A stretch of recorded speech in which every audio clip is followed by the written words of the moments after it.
Got 30 down at the bottom, 30 more at the top. All invisible set with little ice cube blocks. If I could call it a drink, I call it a smile on the rocks.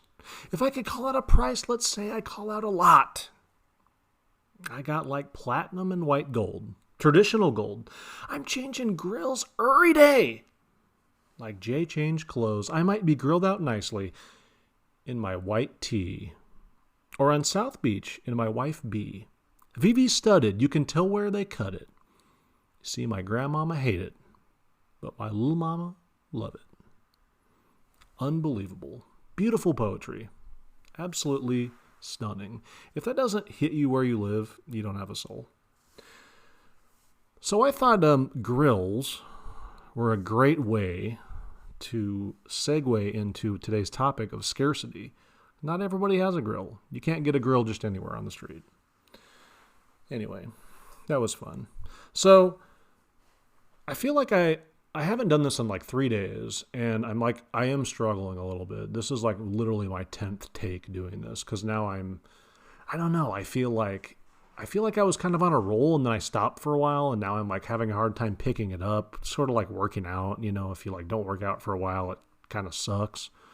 So just bear with me a little bit. But I feel like there's a lot of things that cropped up over the weekend that I'd like to touch on. The first is I watched a little bit of the Netflix series Tiger King. Absolutely hated it. Thought it was disgusting garbage. Turned it off and canceled my Netflix subscription. About the third episode, I felt like I could start smelling the people in the show, and that was too much for me.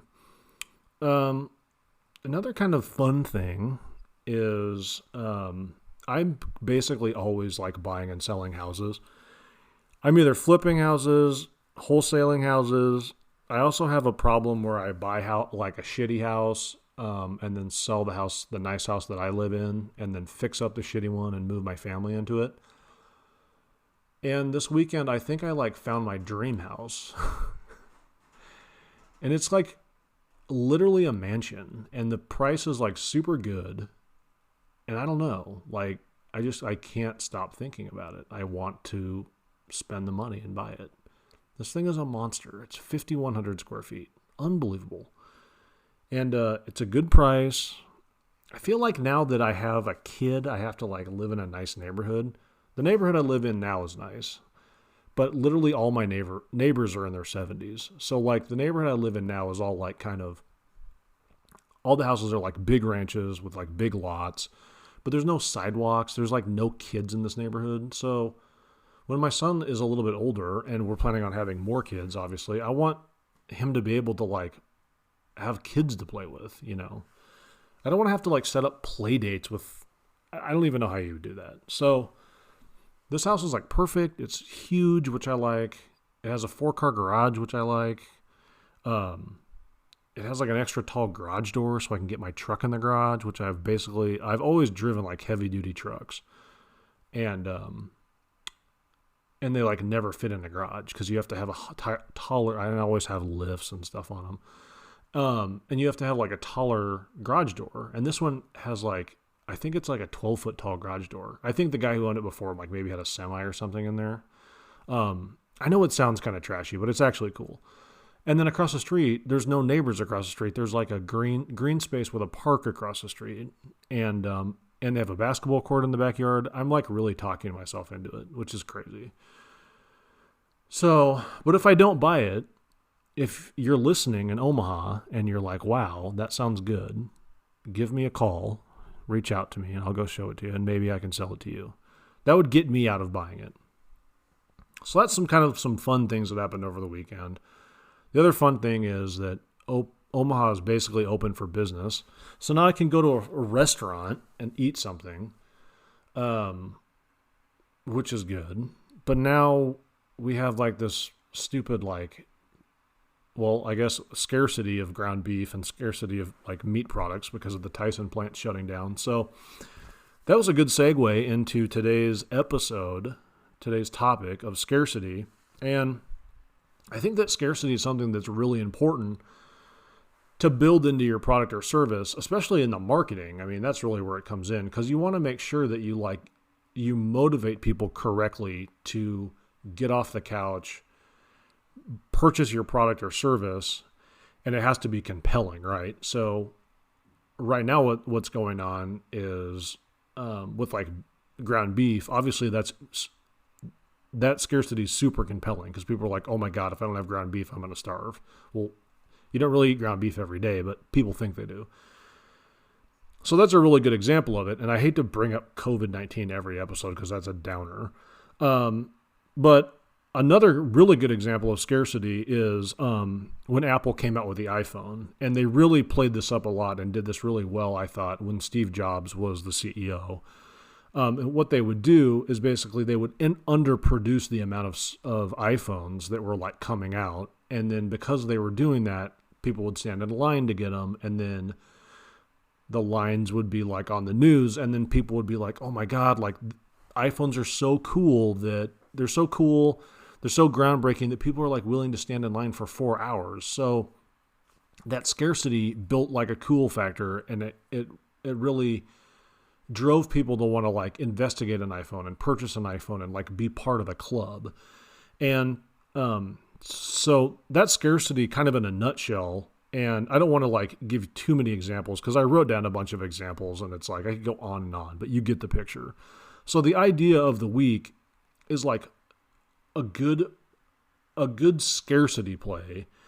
And I couldn't decide if I want to call this episode scarcity or like exclusivity, but the idea is kind of like a little bit of mixture of both. So what the idea is it's a private men's club. And I know what you're thinking. That sounds stupid, but just hear me out. So basically like a private men's club, like what I'm thinking about is, I don't know how many of you guys are like really big fans of like Sherlock Holmes, but Sherlock Holmes' brother is always hanging out at this men's club. It's called the Diogenes Club. And what it is it's all these like wealthy Londoners, and then that's where they like congregate, and not everyone can get in the club. It's just like the like upper crust. So my idea for a private men's club is basically like a membership club that would basically be, I'll just tell you exactly how I would do it. And I might do this because it sounds like once I unpack the whole idea, I think you're going to like it a lot more. On the surface, it sounds kind of silly. So what I would do is I would find like a nondescript building, basically, that's maybe ideally like vacant. And then what I would do is like carve out like a section of it. And then I would make that into like a really cool bar, place you could like hang out, like a bar, like a smoking room, a place where like you could watch sports. It would always be like staffed by, like some bartenders. I would think I would probably do food too. And then, but like the entrance would be like, not like out, wouldn't really be like public facing. So it might be like down an alley. So not everybody knew about it. And I'll get to the reason why. Obviously it has to do with scarcity. I would keep this club like pretty like secret, and I would keep the membership like pretty high, because it's not just like, we don't want just like everyone to be able to like get into this thing. So we're going to be like choosy. They have to go through like an application process. They have to like pay a good amount of like a monthly fee. And for the monthly fee, that would cover like so much like food, so much alcohol, so much like, I guess you could like do like other events, like golf outings, like hunting trips, stuff like that. But then it's like you get to choose the people that you hang out with, get to choose the people that you network with, and make money. So I think that's pretty good. I would keep it like basically super secret. I would have no signage on the building whatsoever. Like I said, I'd have people apply, and then I would like tell the members like not to talk about it. So if you tell someone not to do something like that, like if I tell you, do not think of an elephant, especially do not think of a gray elephant, like it's going to pop up into your mind. So if you're like joining this cool club, and they say like, don't tell anyone, obviously you're going to tell people. It's kind of like Fight Club. The first rule of Fight Club is to don't talk about Fight Club. But that's like a little bit of like reverse psychology, So obviously it would like grow over time. Like what I would do is like, okay, like if you're a member, like you can recruit like one, or like bring in one person every like quarter or something like that, with like a definite cap. So the scarcity is we're going to like cap the amount of members that we have. And then I would like put people on like a waiting list after that. And then the more exclusive it becomes and the more people on the waiting list, the higher and higher you can charge fees for. So it's just basically like a country club. So country clubs, when they like first start out, they're expensive, but then over time, as they get more exclusive and more, and they play up the scarcity, then they can like, they can really, really crank up the amount of fees they're charging. So the club itself, I would make it like super nice as you can like afford. And it's just like, I feel like now in public and even like in private or whatever, it's like, you don't like want to like act like an idiot. You don't want to like tell rude jokes because everyone is like, it seems like everyone is like so sensitive now. So this would be kind of like a good place where you could like go to unwind, and not be like super fearful of like, oh, I got like a little bit too drunk or, anything like that. And then like the club would have like, not limo service, but maybe like town car service, like for its members, like if you needed a ride home, stuff like that. So there would obviously be like, you would build in like good benefits like that makes sense to like draw people in that people would enjoy. I would also maybe like ban like people being on their cell phones in the club. And the reason I would do that is kind of like too, like you don't want to be like, let's say like on a golf course, like a lot of business happens. So like, let's say you go out with somebody that you're like going to do business with on like the golf course, blah, blah, blah. Like you're going to get things done. You're going to talk about things that maybe isn't like public knowledge, but on the golf course, like it's a pretty wide open area. But in like a bar, even like a large bar, you don't want like somebody overhearing you or like it going out to like the public. So I would like really strongly consider like banning cell phones. So people didn't think they were like getting recorded or like getting videotaped, if they're talking about business stuff, or like if they get a little bit too drunk, they don't want to like be living in fear or whatever. Because things like this, we want to like attract like upper crust people that can afford like, $25,000 or $50,000 a year to like be part of your club.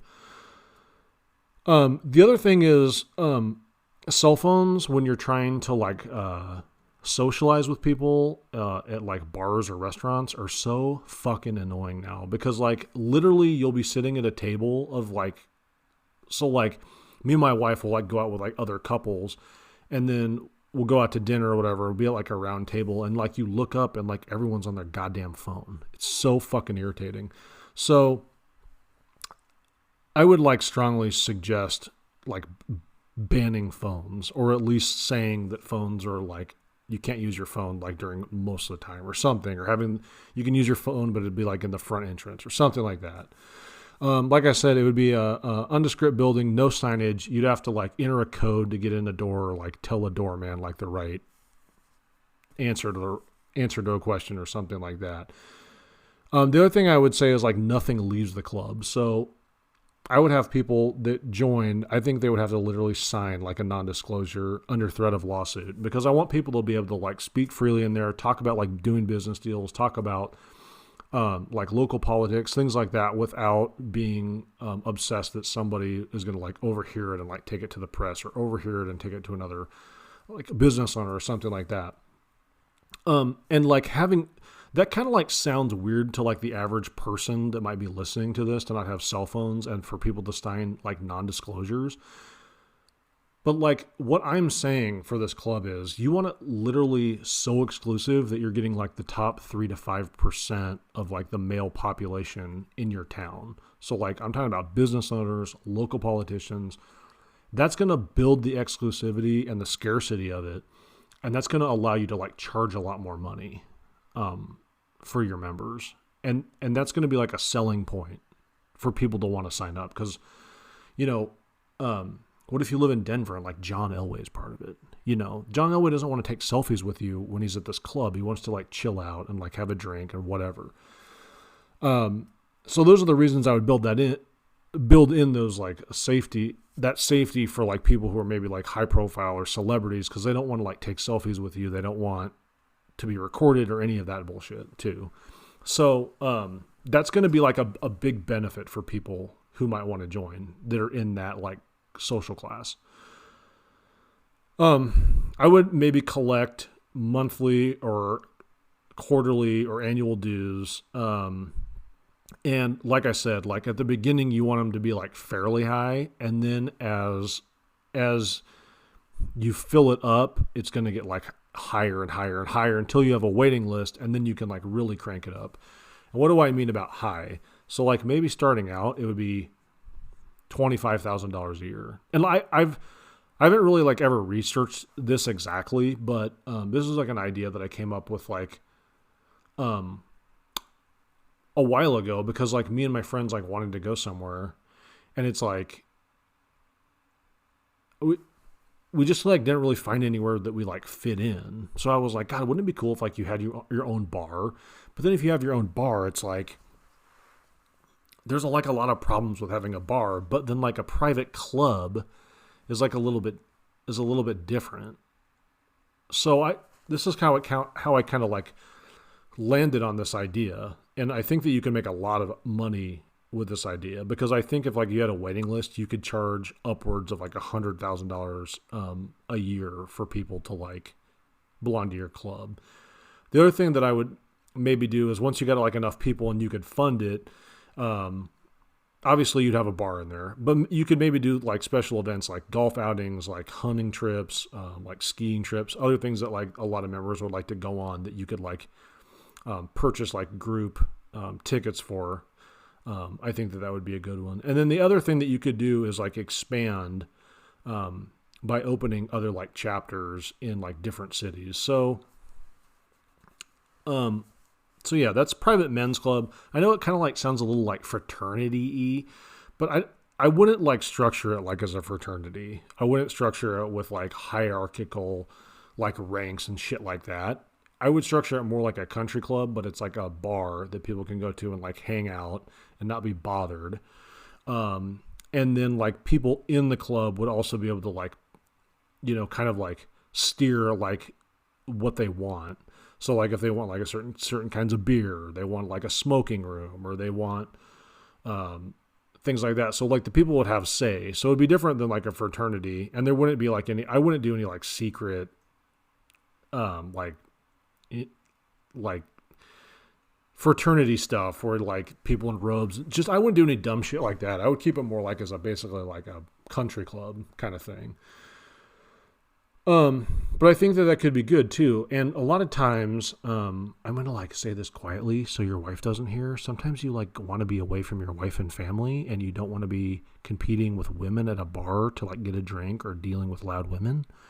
So that's another thing that I was thinking of when I was like, me and my friends were going out. It's like, God, there's like laughing, screaming women in every bar. It's like, I just want to like chill out, hang out with my friends, be able to talk, because every bar now is blasting music. I know I sound like a bitter old man, but it's like you can't even hear your friends talk. You're screaming in each other's faces. So this would just be like a good place for like adults to like go hang out, but it's not like a dive bar. So, and it would be a way to like network and like meet other people in your community. So I think it could be good. Got to keep it exclusive. You got to keep the scarcity angle played up in order to make any money at this. But I think if you did it right and you made it really cool and you got the right people to like join in with you, I think you can make I think you could really make a ton of money at this, because like exclusive country clubs make tons and tons of money. So anyway, that's the idea of the week. And I think it's a pretty cool idea. I've never heard of this, but I guess I'm not maybe like hooked into the right social pipeline. There could be something like this here, but I've never heard of it. And these kind of things used to be like really popular, like in the late 1800s, early 1900s, men's clubs and stuff like that were like super popular. And in today's like PC culture, I think that they do have like a place for people to go online and like just do dumb stuff, and then not like have somebody like tattle on them or whatever for the way they were behaving. So anyway, that's the idea of the week. I think that's a pretty cool idea. I think you can make money with it. So we're moving on to the sale of the week, and we're going to go along with Scarcity.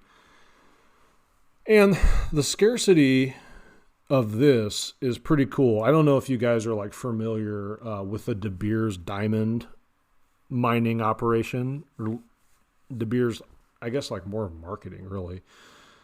So like the De Beers company, basically, I think they basically still do. They basically control the entire like diamond trade everywhere of the whole world.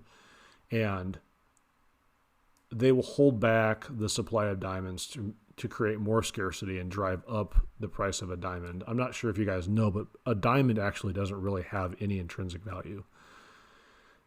It's just basically expensive because De Beers came up with really good marketing that said that it had intrinsic value and really sold everyone on the idea of diamonds, especially diamonds for like wedding rings, because prior to De Beers, a diamond wedding ring really wasn't a thing. Every wedding ring was basically just a wedding band of either gold or silver, something like that, and that's what men and women wore. So it really wasn't till De Beers came along and sold everybody on having a diamond ring, a marriage stone. So the idea for sale this week is a wholesale diamond and jewelry store in Miami, Florida. So this really folds into the scarcity theme that we're going with. And this is sounds like a pretty good business. I don't know. I just basically know that little blurb I gave you about De Beers, like controlling the entire diamond trade of the whole world. But I don't really know the ins and outs of the diamond trade outside of that. So the asking price of this company, of this business, is $1.5 million, but it cash flows $800,000.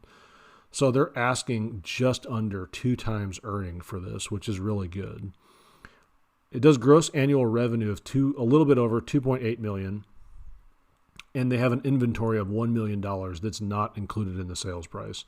So you would also need to purchase the inventory for an additional $1 million. It was established in 1982. And it says the owner's retiring after 35 years in the business. This spectacular diamond and jewelry wholesale business has been serving local stores in South Florida and international jewelry business with their superior products and finest jewelry. The business is in the heart of downtown Miami. They do no retail, so it's a relaxing and slow-paced business with bulk orders from small jewelry stores with decades of loyal business. It's a family-owned business that requires no employees. So this person is just a solopreneur making $800,000 a year, which is amazing. And the business hours that this guy's been keeping has been 10 a.m. to in the afternoon, it just says. So pretty flexible. It's extremely profitable, but it does come with some caveats that I don't like. So the first one is cash offers only with no seller financing.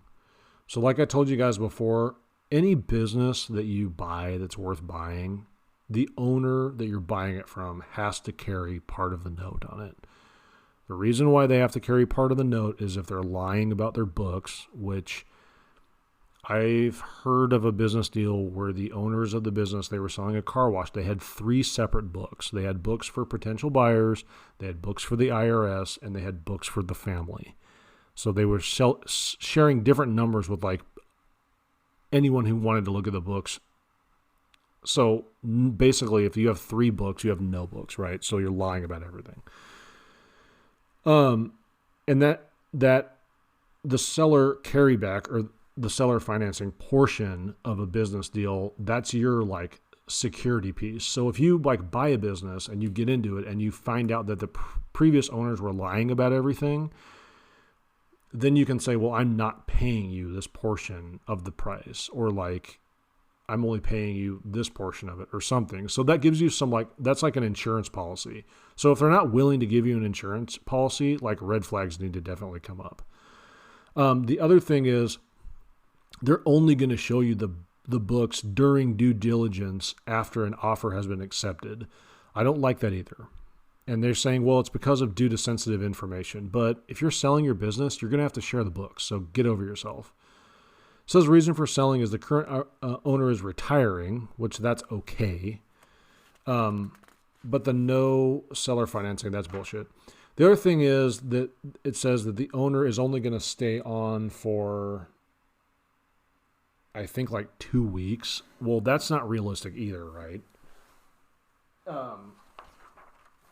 He's going to have to stay longer than 2 weeks, because if he's doing all this supposedly bulk orders, bulk diamond sales, I mean, you're going to need to be like introduced to all of his clients, and that's going to take longer than a week. So I misplaced the broker's like name and address on here. So if you want it, I will get it to you. Sorry about that. See, like I'm out of my rhythm. It's screwing me up. So this business was started in 1982, so that's good. But if you guys want more information, just send me a note and I will get it back to you. I'll put my email and Facebook in the show notes, and you guys can reach out to me if you want more information. So, God, like I'm really just shitting the bed on this one. I got to apologize. I'm like all over the place. Really sad. I'm probably thinking about that house I want to buy. That's my other addiction outside of business ideas, is buying houses. So the 3 critiques of the week, the first one I like sort of touched on when I was talking about the like private men's club. And that is somebody I want to know. Well, a couple of people want to buy a sports bar. No. Sports bar is the same thing as a restaurant, but instead of selling food, you're selling drinks. And they want to do this in Omaha. And so like a little caveat is in Omaha, there's literally a bar on every corner. A lot of people don't know this. The reason there's a bar on every corner is because like Omaha, Nebraska used to be like the sports bookkeeping capital of the United States. So the mob would have all of their like bookmakers, all of them like lived in Omaha. So they would take all these bets from everywhere, but the books were being done in Omaha. So there's a bar on every corner there was a bar on every corner since the 50s in Omaha for a variety of reasons. You could go make your bets in there, and then the other thing is they were like money laundering. So Omaha has a long history of having bars on every corner, and that continues today. There is literally, in my neighborhood, so my neighborhood is basically like 3/4 houses and 1/4 restaurants and other things like that. And so like in that little corner of my neighborhood, there is a pizza / sports bar. There's a traditional sports bar. There's a bar, just a straight up bar. There is a steakhouse / bar, and there's a seafood place / bar. So there's like 5 bars in my neighborhood. And then if you cross over the major streets, there's more bars. So I hate that. I don't like that at all. I think the bars are bad. You're going to have a lot of employees stealing. You're going to have to get a liquor license. You're going to have to deal with lawsuits. You have to deal with a ton of competition. So in Omaha and in most places, that's a big no for me. So the next one is a guy is thinking about switching careers and thinking about being a financial representative for Edward Jones. I actually like this idea. I like it because I think Edward Jones, and you can correct me if I'm wrong, but I think Edward Jones puts you through a pretty good like sales training. And one thing I like about Edward Jones is they basically like force you to like be good. They make you like walk neighborhoods and like knock on people's doors. And if you've like never like done door knocking to like get business going or cold calling, door knocking is even harder because you're there in person. And people, especially nowadays, like it's hard to like knock on someone's door and get them to answer. And if they do answer, you really have like 3 seconds to like win them over. So I love the door knocking thing because that's going to teach you to be like quick on your feet. It's going to teach you to be like friendly. It's going to teach you to be approachable and fast. So it's going to get you out failing fast, which I love. A big part of being like an entrepreneur or starting a business or going off on your own is you have to learn that being an entrepreneur is getting shit on all day, every day. I always tell people, because they ask me about flipping, They're like, well, what's it like to like flip? And it's like, well, most of the time it's miserable until you get a check. And I always tell people like my highest high is probably 5 times higher than you've ever experienced as far as like professionally or like getting paid on something. Not too many people get like 6-figure checks. That's like for something that they did for like 3 months. So it's like really unusual. But my lowest low is 100 times worse than your lowest low. I mean, if you have a bad day at work, you're probably not going to lose everything you own. If you have a bad day flipping, you could literally lose your life savings. So, and a big part of that is like, you have to get through all of the like tough times and get to the light at the end of the tunnel. And you have to like have all these like little tiny failures to get to those like high highs.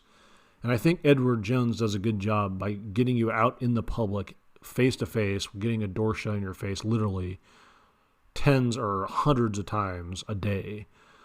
So I think that's good because you don't have to like door knock forever at Edward Jones. That's just how you like start out. And I knew a girl who started off for Edward Jones. She did door knocking. She was really personable, really good. And people would like invite her in. They would turn over their like 401k or IRA to her for help. And she did really well. And I think Edward Jones is like a household name. It's kind of like what I talked about with State Farm. But I think Edward Jones is like I don't want to say Walmart, but Edward Jones is like the financial advisors for like normal people, It's like the financial advisor that's like your like hometown person kind of. And they do a good job like selling that on TV. They do a good job like advertising. I think their advertisements are like good. They're to the point, blah, blah, blah. You can go in, like meet an Edward Jones person face to face. And Edward Jones, when you work at Edward Jones, you can sell their investments. I think you do have like some flexibility, so that's good too. I know a guy who does this full time in like a small town in like rural Iowa, and he makes, I think, between 120 and 140 every year. So I think you can make like pretty good money. Kind of like I said with like State Farm, are you going to be like making $1 million a year being an Edward Jones rep? No. I mean, maybe the top 5% of people could, but it could. I think it's a good like starting spot where you could like build up some knowledge and like how everything works, and then like move on to chase like bigger fish. So if you want to get into financial services, I think Edward Jones is a really good place to start. So I like that.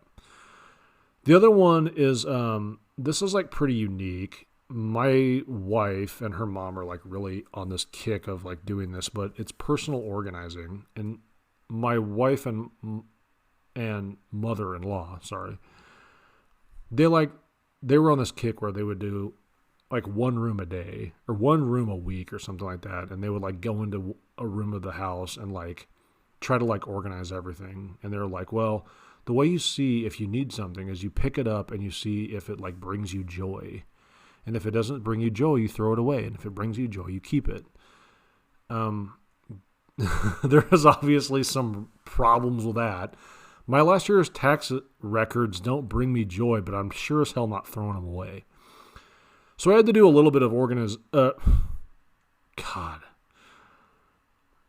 pathetic. Had to do a little bit of research to find out what kind of money you could make going into someone's house and organizing.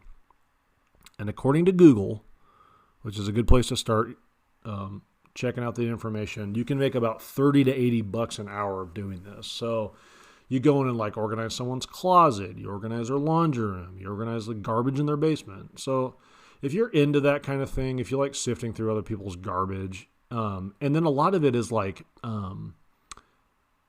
you're like helping coach them through like throwing away stuff that they don't need. So I guess you're like it's almost like you're being their therapist in a way, because they're like, oh, like we've probably all seen like hoarding, that show on TLC. Speaking of shitty TV, TLC is just all disgusting. Anyway, so TLC has that show, Hoarding. And like a lot of the time, they'll like bring in a therapist or I guess the people could be professional organizers. I don't know. They come in and they like have to like coach the people on like throwing away all this garbage. And they like give them a piece of like trash and they're like, is this okay for us to throw away? And the person's like, well, I might use it. And it's like, those are like soiled bed sheets. And they've been there probably, they're at the bottom of like a 4-foot pile. And they try to like walk these people through like, you're never going to use that. So if you're into that kind of thing, like really like helping people who are like irrational, basically, be my guest. I think that's okay. That's a specialized niche, is professional organizer. And I think it's kind of like minimalist Zen living kind of stuff is like sort of popular right now. So I do think that's good. So I like that. So sports bar, no. Edward Jones, I like that as a stepping stone. I think you can make good, decent money working there. And personal organizer, I think that could be good. You might struggle like turning that into like a real full-time thing, but if you wanted to do like a side hustle or like a part-time thing doing that like on the evenings and weekends, I think that could be good.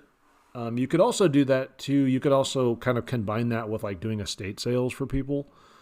For those of you who don't know, an estate sale company will go into like like help family members like sort through their like loved ones' things and then sell the stuff that they don't want. So I think that you could kind of go combine those things if you wanted to like make more money, because that would help you do it like full time a little bit better. So anyway, those are the 3 critiques of the day. And I got to apologize. Like I was a little rusty today. I wasn't like feeling it. The last one, like 10 was good, man. 10 felt good. I love that bitch. So I guess next time I'm just going to bring it hard. So we're coming up on 100 downloads. I'm like totally blown away. I just basically started this to like vent all my ideas and get all my stuff out of my system. So we're coming up on 100 downloads. I really appreciate you guys listening. I would really appreciate if you guys could share this podcast on Facebook, Instagram, and Twitter, wherever you guys hang out online. Also, if you guys could subscribe to my channel on YouTube, it's Zach Herger, The Idea Addict. And then also on Instagram, it's just Idea Addict on Instagram. So I think I'm going to maybe start like doing some videos. So I think that I could have a lot of fun like on YouTube for sure. So yeah, if you guys could like keep listening, share the show, that helps me like a ton. And next time I'll try to bring it. I'm just going to do it tomorrow night. I think I just got to stay in rhythm, just keep it cracking. So anyway, appreciate you guys. Catch you guys next time.